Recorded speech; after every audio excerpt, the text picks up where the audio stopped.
we could say that every work of art is that. There is this underneath an act of purification of raw elements. In music, these are just sounds, they're raw. When undergone this treatment, they're still sounds, but they're given form. And that form is then serves for the sake of recognition. See? So the art here, from that point of view, and as you know very well, because we had these exchanges, like these continued exchanges on the Chamatkara theme, these conversations that we have filmed, that the very premise behind the very idea behind the book is to speak about that dimension, so as to bring that sacredness back, both sacredness in terms of the creativity itself, creation of the work of art in whatever way, in whatever manner, and also so as to recognize that that is also very much a reflection of the state of being of each and every one of us as we go through life, equipped with this marvel of creation known as perception.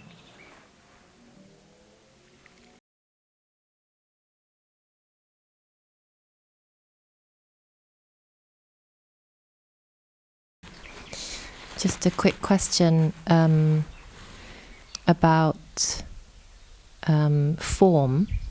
We talked about form and how form is, from what I understood, kind of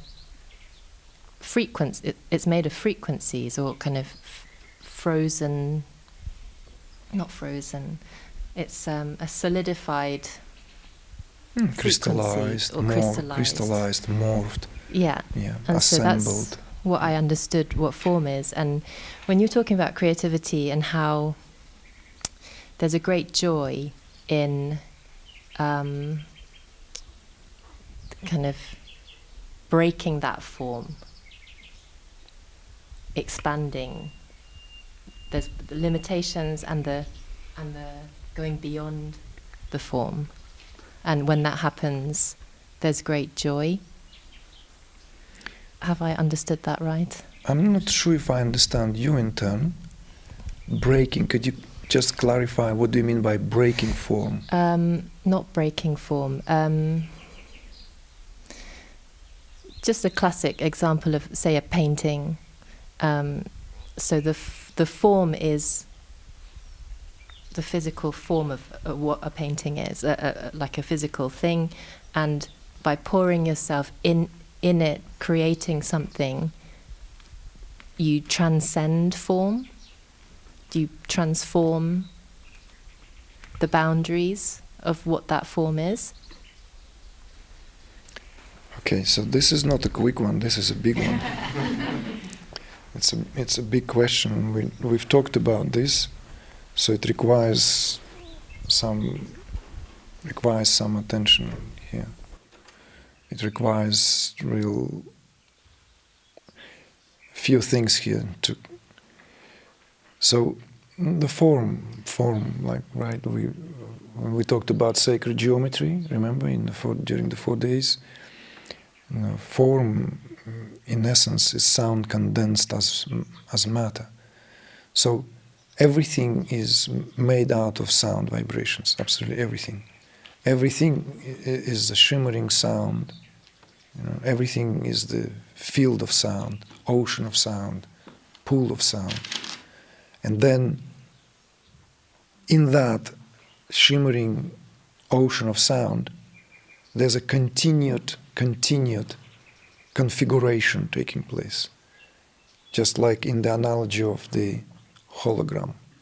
Something constantly comes.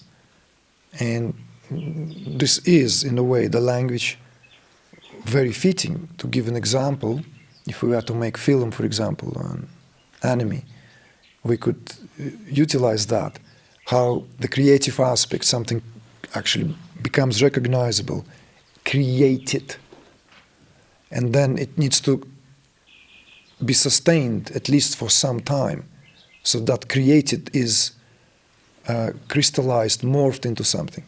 And then, as the will of the Creator would, it then begin to morph into something else, so that is being dissolved. So this, it's incomprehensible, but one can contemplate on that. From the point of view of our perception, we are bound by time. Time here is of extreme import. So for us, this, for example, can be seen in what's afforded through this cinematic trick of filming something for a prolonged period of time, and then condense that in a few minutes. So like literally one can have not just 24 hours, seeing how the scene. We've seen that in the movies done, right? The skies rise, then the city will awoke, and then submerge back into evening and all the lights and the moon. But you can actually extend that to seasons, right? Filming a single forest, a fraction of the forest of a tree, and how it goes through this metamorphosis. And that would be kind of compacted and immediately made an impression. But it is still the tree standing there. So imagine if we have the possibility that someone filmed the whole thing and then compressed it into a compacted period of time. Let's say, you give it a shot, maybe a couple million of years or something like that, right? Then what will appear, right, is mind-bending. Nothing will actually have a form. Everything will be just whirling, bubbling, whirling, you see? So that will be, because 2 million years are compressed now in a, 12-minute clip maybe. So obviously, at our point of view, everything takes time, and thank God for that. At another extreme of that, it's but a sound, which rearranges it all. Sound as vibrations. Sound and vibrations are inseparable. We will come back to it when we give it more to the doctrine of Spanda. But going back to this, what you have asked now about the form, right? From breaking the form, right? Whether what's going on, let's say, on the painter or the musician. Or perhaps what I hear is some parts, some figments and excerpts of the conversations that took place before, where we spoke about the relationship between what is taking the form in the hands now, through, let's say, human hands. Esoterically speaking, is the process where the raw matter undergoes purification. So it is this what makes art activity, if we are to cast a very, very distant look back, perhaps this is at the origin of the creative process before the term art came into existence. That doing something before the arrival of a stage in our civilization where technology becomes that, there was this need to ascertain ourselves in our environment. So therefore, it's not just, we cannot begin to comprehend fully what level of relationship ancient, like our right, ancestors had with the natural world, because everything was at the mercy of this ecosystem, coexistence, because very little that ancient human could impose on the environment. The smartest imposition would be is the consciousness, using consciousness, working from the level of consciousness. So we know this also, the job of the shamans in every tribe, in every ancient tribal culture, civilization. The shamans, the beings, female or male, because it's shaman is a genderless occupation, if we are to put it that way, served as the link between the unmanifest world of spirit or spirits, more likely, right? This is pre-religious times. This is like where the world has been seen as literally infested with the infinite number of divine forces. And if one come to coexist somewhere, one would need to become part of that ecosystem. So you cannot just like kind of like, oh, I will make fire, I'll live in a cave, I'll kill the mammoth, and, you know, like whoever comes gonna, you know, like, I feel the relationship was much, much more subtle, much more based on affording and having access to the what otherwise would not be possible in coexistence, like a kind of like a relationship between a landlord and a tenant, if you will, you know. So you come to live in a jungle or in a desert or in the mountains. Nature is your landlord. So there has to be this relationship. There has to be this kind of connection there established, that the monthly rent is paid. See? And that monthly rent is paid in the form of deep connection to the laws of nature. And beings maybe whose consciousness was at that level of holding it all, right? At that level of like needle point like, were a constant link, because maybe other members of society had to be hands down for early, you know, whether this is hunters-gatherers or the early years of agriculture, which is like complete dependence on a lot of the painstaking observation, you know, and it's not surprising that civilizations were all born around fertile rivers, where simply there was a possibility to have plenty for the season and then save some more. It's like it's a fact. It's not an invention. And where these conditions were not, it was always a continuous and constant settling of the affairs. Constant. So the whole mythical world of the ancients was pregnant with that connection. So arts, here going back to now, what we call art today, the artifacts that were created, let's say the scenes of hunting scenes in Lascaux or Altamira, right, or wherever else in Spain, in France, Switzerland, depicting this extraordinary in every way. Perhaps were not just like, all right, if we can depict how we hunt that bison, you know, how we hunt that antelope, how we hunt that mammoth, then we can go out and kill it. To me, this seems a bit of a linear and maybe even a bit deliberately primitive perspective. I think there something else was going on. I think the connection at the level of the spirit's soul was made. So like for us to survive, these creatures need to be sacrificed. So, and we understand that, but it will be given a fair chance. So there will be hunt, right? and it's depicted here. There's a fire, dance, ritual, offering, right? It's dangerous, going on a hand. Some members may not come back.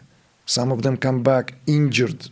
Some of them will not survive this injury. Like all this. Just I'm like speaking about it in terms of what went into that. But the artifact here served as that link.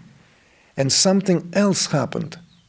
And that something else later becomes more, let's say, pronounced.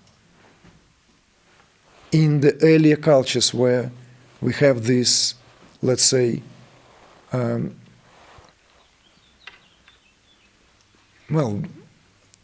just look at a brief civilization that was in the Mediterranean between the Egyptian, let's say, between the Phoenicians, Egyptians, and the ancient Greeks. There was this Crete-Mycenaean civilization that didn't last for too long. They say it was destroyed by an eruption of the gigantic volcano, possibly where contemporary Santorini is, Thera, as the Greeks call. There was one gigantic volcano, so the whole Santorini is actually island, is potentially just a part of the crater of that volcano, which simply destroyed the civilization on Crete and nearby Cycladic islands. The level of refinement, like the level of freedom of expression, just to share it with all of you, with everyone. The historians always marveled in a leap, that leap of which we spoke in terms of the geometric progression. How come from geometrical art there's this term?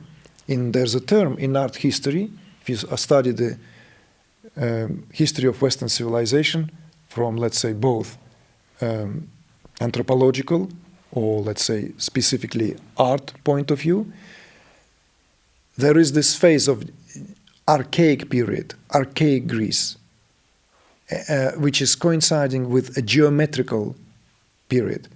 Geometrical, I will explain it. So archaic period is the Homeric time. It's the time of the formation of the two epics that were then late attributed to the blind bard Homer, right? Iliad and Odyssey. These epics, nobody knows whether they were actually composed by a single author or whether he simply assembled it all in verse, or like gave that then began to be passed from heart to heart. But the unique thing about origins of the Western European civilization, in particular, in this case, is that it first sets unprecedented example of the heights of literary genius that the Iliad and Odyssey represents. The level of the language is unprecedented and would never be repeated for 1,000 nearly years. If you compare the artifacts that belong to that period, it's a complete and utter discrepancy. Complete and utter discrepancy. The archaic period, the formation is often sometimes called Homeric period, archaic period.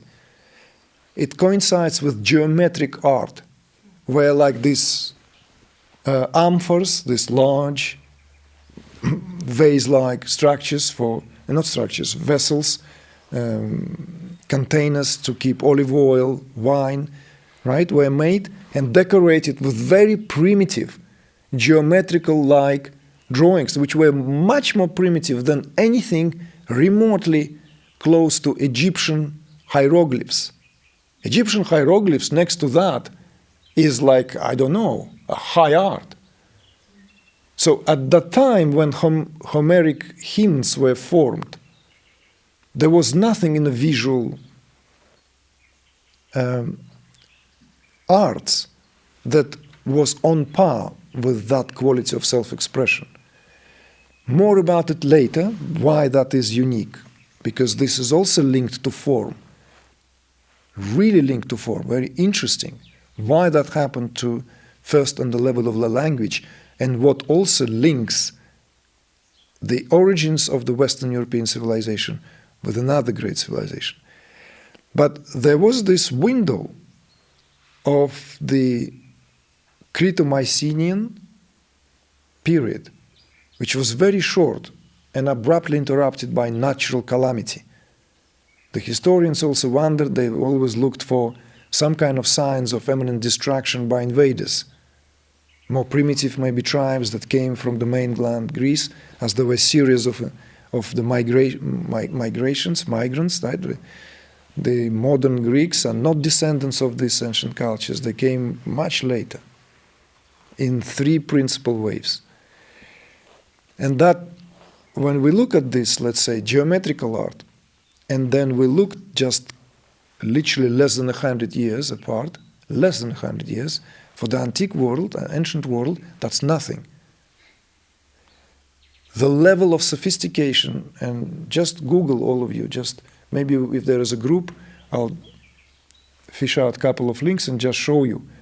The scenes, the paintings, the same, let's say, amphors have much more refined shape. The way the forms are depicted, there are like everything. You would be surprised this is not Chinese or Japanese art of the Edo period. And that we're speaking about before Common Era, before Christ, that is. We're still speaking way, way before what we then speak of ancient Greece. You see? So what I meant is that you can see that these artifacts, right, attempts, successful in my view, unparalleled, are made, where form has taken to the level of pure poetry. And that's what it means, purified. Because before that, everything is just raw elements. This cup is made out of ceramic. So what is ceramic? It's clay. Red clay, white clay, this clay, right? Sandy color clay. In the hands of the potter, ceramic maker, it's given a form. And then further it is glazed, right? So it then can be utilitarian, so it can actually serve. So it holds the liquid, holds the beverage. We could say that every work of art is that. There is this underneath, an act of purification of raw elements. In music, these are just sounds, they're raw. When undergone this treatment, they're still sounds, but they're given form. And that form is then serves for the sake of recognition. See? So the art here, from that point of view, and as you know very well, because we had these exchanges, like these continued exchanges on the Chamatkara theme, these conversations that we have filmed, that the very premise behind the very idea behind the book is to speak about that dimension, so as to bring that sacredness back, both sacredness in terms of the creativity itself, creation of the work of art in whatever way, in whatever manner, and also so as to recognize that that is also very much a reflection of the state of being of each and every one of us as we go through life equipped with this marvel of creation known as perception. So I'm not... Can I ask one thing about when you talk about form, when you just said just now, in every way possible. So creativity can take any form. Yes, it can. And so an obvious one is painting, musical composition. Yes. You know, these things. These are more traditional forms. Traditional. But are there gradations to that? So so a mathematical formula is also form, or is there an endless array of forms where this can be transmutated? Certainly, this we enter the possibility of. We don't want to now draw too strict a line. However, first, yes, we have to admit that for the one who has the access, a formula, an equation expressed, has the beauty that the initiated one into that language can perceive. Uninitiated will only see that equation, formula on a piece of paper. Maybe if it's a parched old paper, somehow handmade paper, and it's a handmade drawing, so it has the added value of that artifact. So it will speak through the symbol of how it is made. In other words, again, through the quality of that. You see? But when it comes to creation of the work of art, right, the purpose of that formula is not for the sake of on the way to that realization, the creative process just took that form, that particular form of investigation, form of diving into this, right? But it's not quite the same as when it manifests in a form where the traditional, so-called traditional language is utilized. You see? After all, as a musician, you know that there were phases of an avant-garde art where the language of music was reevaluated, right? The famous performances by John Cage, where the audiences gathers, you know, and nothing happened, and nothing happened in the end. Why?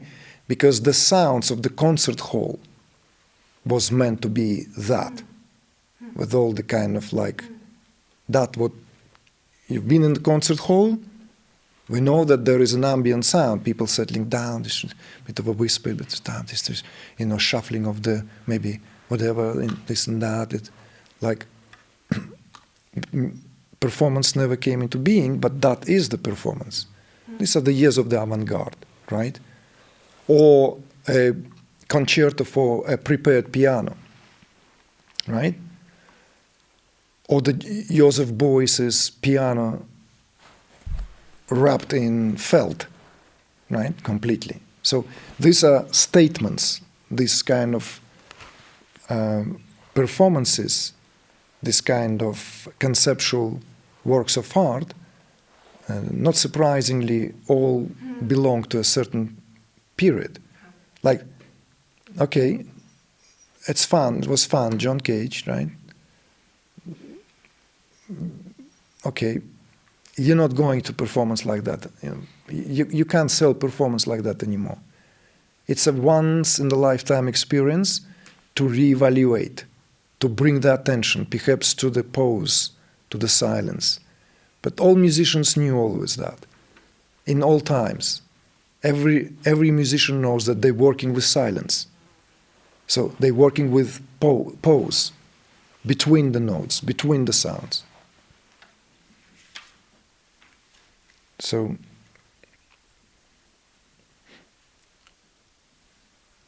we should come back to the theme of the traditional arts, so as to also something interesting there. I don't want us to go there now, because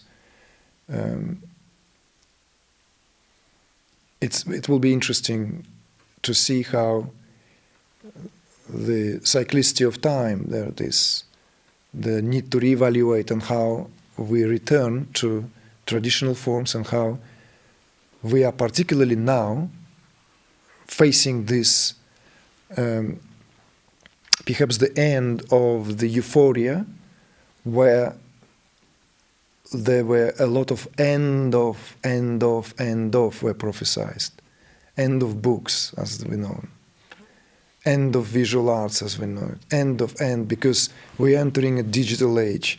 We enter this and that, right? So right now there is a great nostalgia for everything made by hand. Everything which doesn't have straight line. Everything which is subject to that decision that belongs to a human eye, human ear, not a mathematical, not to a robot. So it's an interesting thing. After the euphoria of entering this age of machinery, computation, algorithm, digital reality, we're now actually much better equipped to appreciate that what connects us to so-called natural world to a greater degree. So I'd like to speak to that more, and why traditional arts, the word traditional should not put us off.